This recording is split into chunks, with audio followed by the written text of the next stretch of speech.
Hi, I'm Dr. Linda Mintle. Hey, thanks for listening to the Dr. Linda Mintle Show. Faith radio podcasts are only possible because of your support. Thanks for giving and for sharing with a friend. Doing life together, reaching out with hope, encouraging one another, each step along the road. You and I can make everything a little better, doing life together. Well, hi, everyone, and welcome to the Dr. Linda Mintle Show. I'm your host, Dr. Linda Mintle, the relationship doctor, and I'm here along with my co-host, the other Dr. Mintle, my husband, Norm. And every weekend, we're here, we're doing life together, and we're so glad that you've joined us. We are indeed. But it's cold in here, Norm. It's cold, and it's, We're in the studio, and it is just freezing in here. I have a jacket on. Katie has a jacket on. And I don't. You're in short sleeves, so I'm glad you're not going to chatter your... What is the word? Chatter, chitter? What do you do with your teeth? What is the word thinking of? You do that. Clench your teeth? No, what's the word? Your teeth are chattering. Chattering. That's what I was trying to say. Yeah. Okay, so they're not chattering yet. No, because if they were, I might need some CPR or something. Okay, trying to pivot to our topic. Yes, trying to get us to the topic here.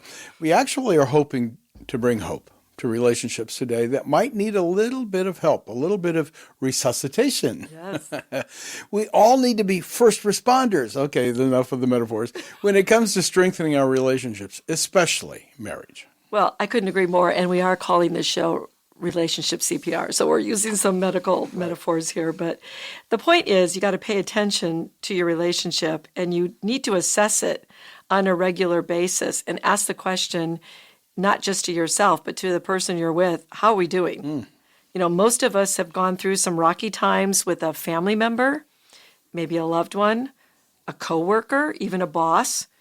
And some of you listening might even be on the brink of losing a relationship. But we don't want you to give up hope. Instead, let's recognize the signs of trouble and start making changes so that your relationship can be rebuilt. That's good, because we know that sometimes relationship difficulties start out as little tiny small things you might not even notice, and then they build up over time, like socks always on the floor, not getting kids to bed on time, squeezing the toothpaste tube in the wrong place, those annoyances, and then conflicts that build over time and begin to wear on a relationship if they're not addressed. We've been married a long time, and you continue to bring up that toothpaste analogy. I see it twice a day. And it was funny, we were staying with our daughter, and you noticed we were using her toothpaste, and the first thing you said to me is, oh, look, Katie squeezes it in the middle just like you do. Well, right. Let's go back to this, because we were talking about that has not been a significant issue in our relationship, and we do need to address these things that are really difficult, because if you avoid them, they can build resentment or negativity toward that person. Now, there might be people who get real upset by the toothpaste and hold on to that as a grudge. If you do that, you're going to start having major problems. So that's why addressing problems when they begin is the best solution. Okay. If you can't resolve problems, or if you don't resolve problems, one of the reasons for that is you might not be acknowledging them. So sticking your head in the sand, not a strategy for healthy relationships. Avoidance, no. Okay. So as difficult as it is, or as uncomfortable as it might be, you got to push yourself to address problems. Right, because if you don't, you're going to find yourself asking the question, how did we get to this point? Why are we so unhappy in this relationship? Yeah, and to that point, Norm, we were talking to somebody the other day who's been in a relationship for about 5 years, and he was saying that he just felt like things were not going well and had not really sat down and thought about all the problems. Sat down, wrote out a list of about 5 pages and said, we have not been dealing with these things for 5 years. And so that relationship is at a really difficult spot right now. Right. So it does sometimes even help because of that. If you're like in that situation going, wow, there's a lot of water under our bridge and we have a lot of things that we need to deal with. you might consider bringing in an outside party. That's a good idea. Yeah, and get a different perspective, especially if you might want to bring in a therapist. I strongly recommend, and you know me, I strongly recommend licensed marriage and family therapists. That initial is LMFT, because those are people that are actually trained in couples work and family issues, and they're really, really good at helping people. They're licensed, they help you move forward in a positive way, and they can stop a relationship from being derailed and get it back on track. That's interesting because we've learned that couples typically try to work out problems on their own. And here's an interesting statistic. They often wait on average about 6 years, to your point of earlier, before they agree to see a marriage counselor. That's a long time for problems to fester and go unaddressed that eventually makes the work harder, I would think. Yeah, and then, it is harder because you've got all this negativity that's built up, and it makes it a little bit harder to pick apart all those things and actually make the repairs. Right. And folks may not know that marriage counseling actually works best when you're already relatively happy and you just need a few minor adjustments. So when you go in crisis, you've got a lot of problems. I wish I could get people to really see that. There's like a stigma to go for some kind of couples help when things aren't really, really bad. So if people could come in right at the beginning of problems, they could avoid a lot of hurt. Do you think it's pride that keeps them? I don't know. Maybe it's like, I can't be that bad, or going to a therapist means there's some terrible thing. I think there's a stigma there. So, I train student doctors, and we look for signs and symptoms of disease, right? That's what we do. But first, in order to do that, the very first part of their training, the very first year of medical school, Norm, is they have to know what healthy looks like, so that when they get to their second year, they contrast that with pathological or disease. And so a lot of times we have to have that same approach to life, right? Because sometimes we don't know what a healthy relationship looks like. Maybe we didn't have great role models growing up, or maybe we just felt bad and we didn't know what to do about it. And if you know of a healthy relationship and you know what it's supposed to look like, then it's always easier to see problems when they arise. And you can contrast that from unhealthy stuff. And maybe people are more willing to talk about it when they see that. That's good. We're talking about marriages, but it's also kind of similar to relationships with people at work or someone else in my family. To get stuck in those kinds of relationships, because it's so easy to focus on who's right and who's wrong, and you're drawing these lines, and I know that almost always ends in a blame game. Well, it's your fault, you did it, and I'm guessing we should avoid the avoidance of the game. Yeah, so important. It's really critical, because blame makes you think negatively about another person. So you're just reinforcing that negativity when you do the blame thing. And once your thinking becomes more negative than positive. So think about that. When you're thinking about a person, and when you think more negatively about that person than positively, the relationship is starting to fall apart. So right now, just as you're listening, think of a relationship that might need a little CPR, and ask yourself, is that relationship more positive than negative? If it's more negative, then your work is to focus on the good qualities of that person, the positives about that person, and really focus on what you liked about that person, why you were attracted to that person in the first place. In the beginning, right. Yeah. Philippians 4:8 reminds us to think on things that are true and noble and right, pure, lovely, admirable, excellent, or praiseworthy. Think about such things. Remind yourself of those types of relationship issues. Yeah, and then add a little empathy to that and try to understand why the person may be acting out in ways that could be upsetting. For instance, is he stressed at work? Is he overwhelmed with responsibility? Is he feeling sick? Now, you're not making excuses for the person. You're just trying to understand why, for instance, he leaves his socks on the floor. That's going to be a very different solution than just being angry and critical. Try to understand why the person is doing what they're doing, and then you can negotiate an action step that will improve things for both of you. Oh, good. So people are much more cooperative and willing to change when they feel understood.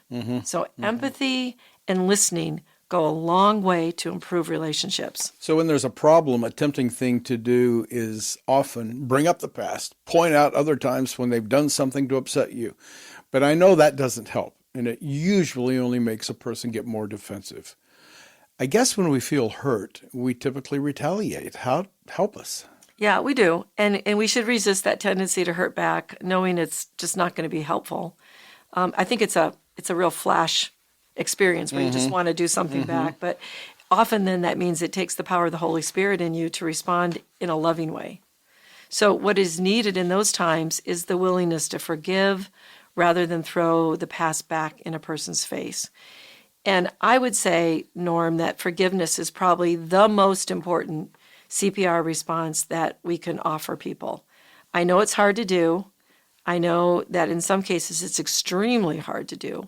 But again, forgiveness is an act of our will, a choice that we make, and we make to keep unforgiveness and bitterness from clogging up our relationships, and they keep us stuck if we don't give that forgiveness. And you've often said we shouldn't wait to forgive until we feel like it. Right. Right. Forgiveness is a choice, as I said. It's a gift we give to ourselves. We do this because God forgave us, and he tells us to forgive others as he has forgiven us. Right. I've heard it said that when couples experience a lot of tension, they tend to uncouple. Tell us more about that. Well, when couples begin to uncouple, this is a danger sign, especially if your uncoupling feels like a relief. So this is a sign of disengagement, that you're no longer a team, you're not working together in everyday life. Now pay attention to this and make efforts to recouple and stay connected. So talk about your day, share stories about the kids, show fondness and affection, do things together. You have to work at staying coupled. It's just too easy to begin to do your own thing. Because it sounds like what you're saying is it's dangerous if we don't. Right. And dangerous because we all like to communicate. We all want to feel loved. We all want to be understood. We all want to have friends. And if we don't do that with our intimate others, we're going to seek out someone else.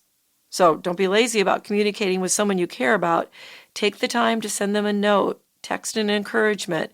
Just pay attention to that person. Turn off the media and actually look them in the eye. Oh my goodness, human communication. What a great idea. It's so needed, though, in today's world. And we'll give you more good ideas right after this short break. Stay with us.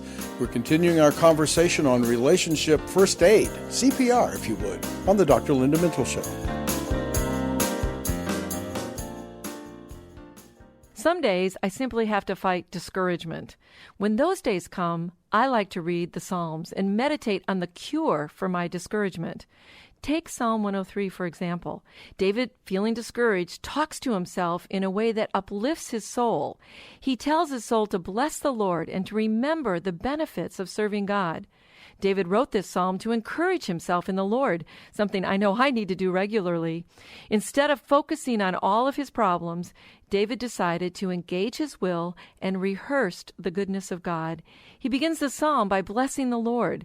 Then he speaks to his soul and reminds himself of all that God does for those who are faithful to him. So when you feel discouraged, do what David did and encourage yourself in the Lord. It will transform that discouragement to praise and gratitude. You are listening to the Dr. Linda Mintle Show, and today our topic is relationship CPR, first aid for relationships. And for more help on this topic and other relationship issues, I urge you to follow Dr. Linda on her social media. You can go to @Dr. Linda Mintle on Twitter, now known as X, Dr. Linda Mintle, author and speaker on Facebook, and Dr. Linda Mintle on Instagram.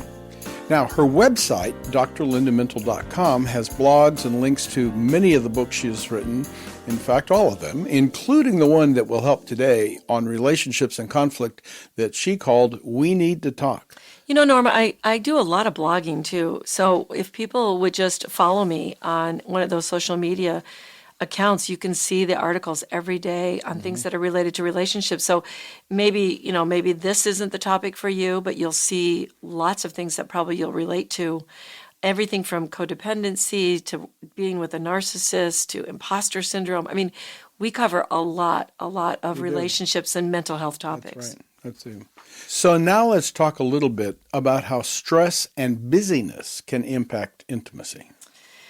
Well, that's a really big one that I think most of us are aware of on some level, but we're not really thinking about how stressed we are and how busy we are. And one of the things that takes a back seat to that often is just the normal sort of touching and physical intimacy that are important to the health of any marital relationship.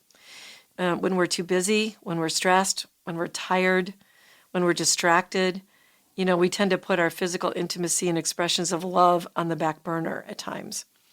And in some cases, we begin to daydream about being single so we don't have so many commitments or stress.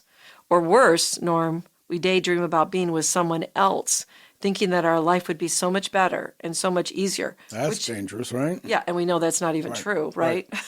But if that's happening to you, you really do need a reality check right now. There's a relationship in front of you that you're currently in, so pay attention to that relationship and begin to show love and affection to that person, and that will begin to revive that relationship. That's good.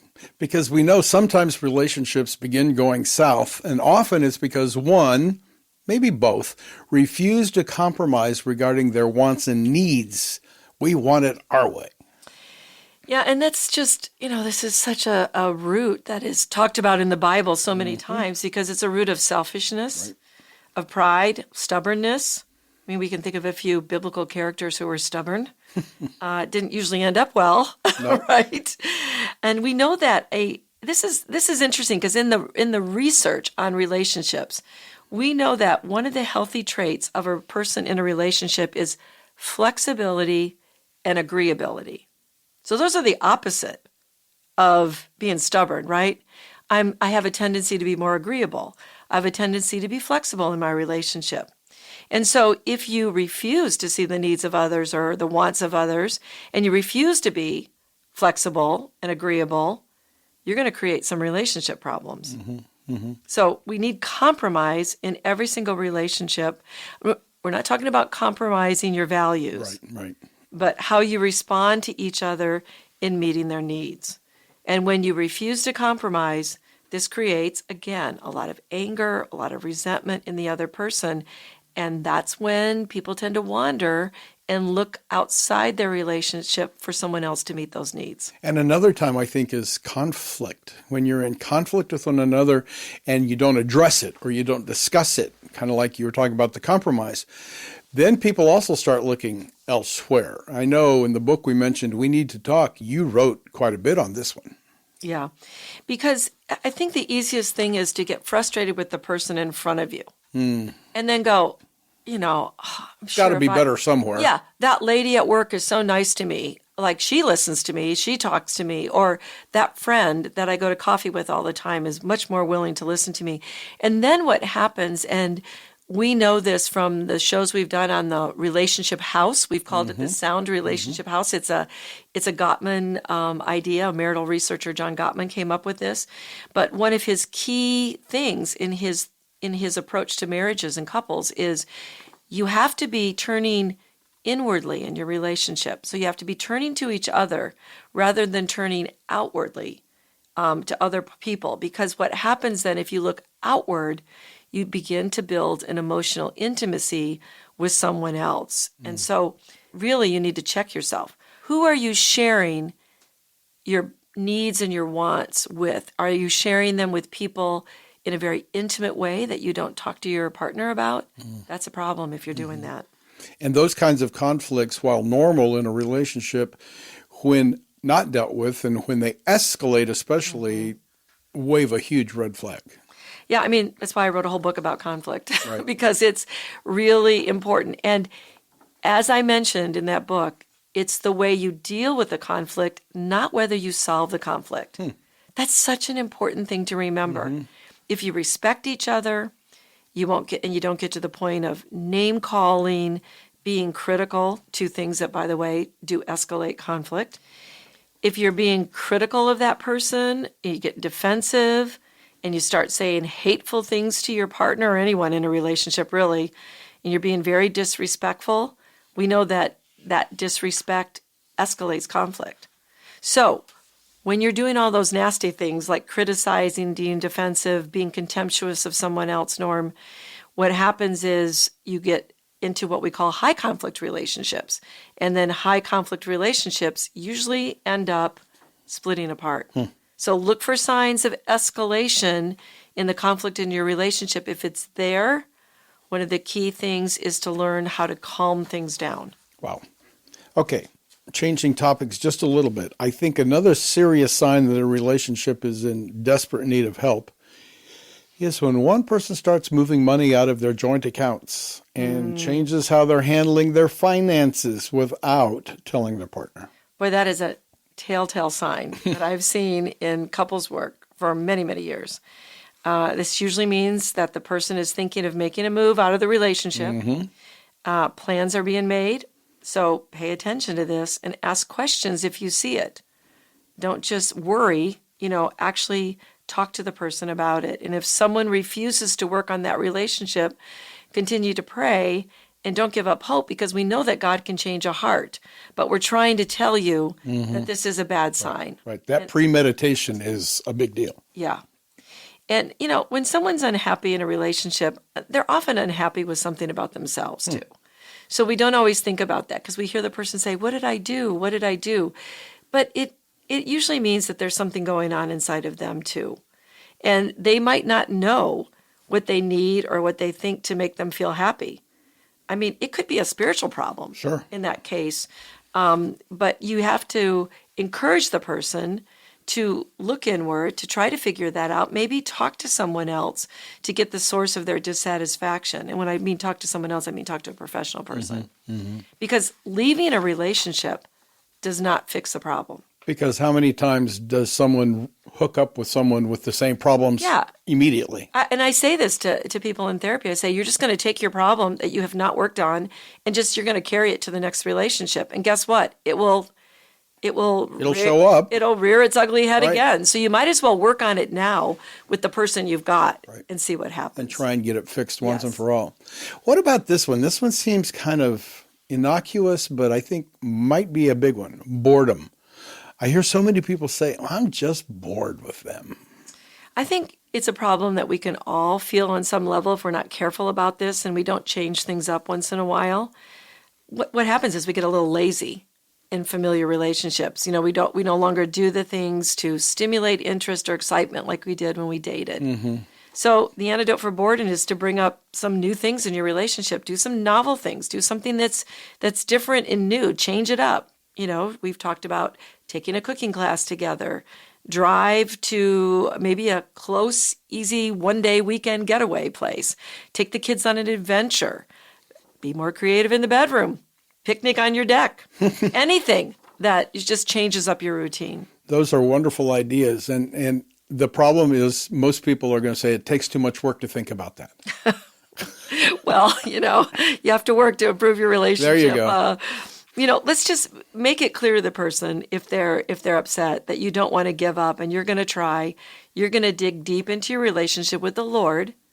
And because Jesus is in you, you're going to try to be that type of person for the other person. You're going to try to show love, and you're going to try, and you're going to hold on to hope in all of that. And I really want people to feel like they should contend for their relationships because we know that nothing is impossible with God, and He can work, especially if you bring God into that. We know that Jesus can help you in that process, and the power of prayer can resurrect a dead marriage or a broken relationship. The prophet Jeremiah reminds us, Lord God, behold, you've made the heavens and the earth by your great power and outstretched hand. And the phrase that we all know, nothing is too difficult for you. Right. These words were repeated in so many times in the Bible when people faced what they thought was an impossible situation. So, as a former pastor once said, that most of us live in the probable. That relationship will probably not get better. But we will probably get divorced. These are the things that we say to ourselves. But you know what? God lives in the possible. And He says, don't give up. All things are possible. So continue to pray and incorporate prayer in your relationship and see what happens. That's and good. Give it some real strong CPR from the Creator who created us, who brought life into our bodies. So as we close our show today, remember, despite relationship tensions, conflicts, upsets, There's much we can do to improve things. Be intentional. Bring up problems. Make every effort to work on creating a healthy relationship. Never give up. Always hope. Even small changes can have a big effect. Well, that's all the time we have today. Many thanks to my co-host, Norm Mintle, who makes the show a conversation, and to our technical producer, Katie Sims-Wilson. From all of us here at Faith Radio, hey, we'll talk to you again next weekend. In the meantime, remember, we're doing life together, and it's better when you don't have to do it alone. Doing life together. Hey, thanks for listening to this conversation from the Dr. Linda Mintle Show. These conversations are available because of your support. Become a supporter now at myfaithradio.com. Please subscribe to the podcast so you don't miss any episodes, and share it with friends so we can live life to the fullest, walk confidently, and find healing and hope.